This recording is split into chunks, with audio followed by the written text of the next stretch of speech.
حدیث شریف میں ہے کہ آپ کی خدمت میں صحابہ نے کہا کہ بعض بت ایسے ہیں کہ ان سے آواز آتی ہے. یہ تو شکر ہے کہ درگاہوں میں آواز بواز کچھ بھی نہیں ہے، ورنہ یہ بدعتی تو گھر ہی نہ آتے، وہیں لیٹے رہتے. تو آپ نے یہ نہیں کہا کہ اوہ اچھا ایسا ہو رہا ہے، آپ نے کہا یہ شیاطین ہیں، لوگوں کے عقیدے کو نقصان پہنچانے کے لیے وہاں ٹھہرے ہوئے، اور آپ نے ان کو طریقہ بتایا، ان کو نکال لے گا. مسلم کے سامنے غیر اسلامی نظریہ کبھی بھی مؤثر نہیں ہوتا. اگر کوئی شخص آسمان و زمین کے درمیان میں آ جائے، ہوا میں اڑ رہا ہو، بادل بنائے، بارش برسائے، تب بھی ہم اسے غلط کہیں. اسلام نے اس کی کوئی قدر نہیں کی. غلط ہے، جادوگر ہے، شعبدہ باز ہے، بے حقیقت شخص. یہ کوئی خیالات نہیں ہے کہ کوئی آپ نے دیکھا تو اچھا ہو تو ہو رہا ہے، ہو نہیں رہا ہے، آپ میں ایمان نہیں ہے، کچھ بھی نہیں ہو رہا. اور خالد بن ولید کو جب عزا کو قتل کرنے کے لیے بھیجا، آپ نے خالد کو کہا کہ ایک ضروری کام ہے، اس کے لیے آپ کو بھیجتا ہوں.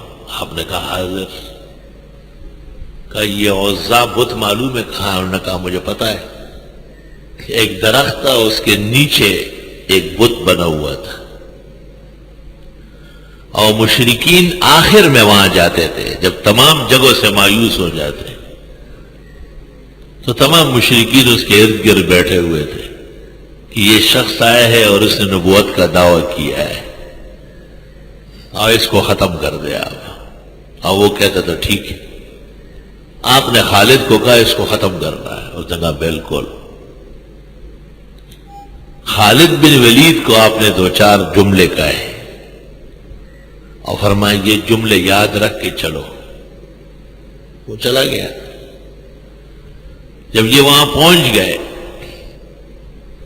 اور اس نے وہاں کلمہ اسلام کھڑے ہو کر سنایا اور کہا نبی آخر زمان آ چکے ہیں اور اب شیطانوں کا کام نہیں چلے گا، اور آپ کی وجہ سے بہت لوگوں کو نقصان پہنچا ہے، یہاں سے ہٹو.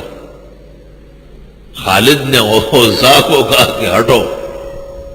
اس نے کہا چند لمحوں میں تیری بوٹیاں کر دوں گا، اور تیرا گوشت علیحدہ ہوگا اور چمڑا علیحدہ ہوگا. خالد نے کہا بس آخری مرتبہ آپ کو الٹیمیٹم ہے کہ یہ جگہ خالی کرو، بھاگو پھاڑو میں، نکلو یہاں سے. وہ ایک دیکھا ایک ڈراؤنی قسم کی شکل جس کے بڑے بڑے دانت سے باہر نکلے ہوئے تھے اور آنکھ کے اندر کی طرف تھی، اور جیسے ایک مشین کسی کے پیچھے آ رہی ہو اس طرح. اور خالد بن ولید نے آنکھیں بند کر کے اور تلوار لے کے دوڑا اس کے پیچھے. کیا دل تھا سینے میں. توبہ. توحید نے اور وحی نے کیا پرورش کی ہے. خالد بن ولید جب اس کی طرف دوڑے اور تلوار سے اس کے اوپر ضرب لگایا تو وہاں سے چیخ و پکار نکلی اور گندی بدبودار قسم کا لاوا بہنے لگا، اور بس سب کچھ غائب ہو گیا، کچھ بھی نہیں تھا.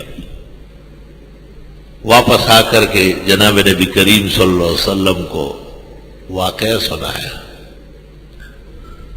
آپ نے فرمایا کہ یہ شرپسند قسم کی جنیت تھی اور اتنے 100 سال سے یہاں بسیرا کر چکی تھی اور اتنے لوگوں کو گمراہ کیا ہے، اور اب قیامت تک اس کا نام و نشان نہیں ہوگا.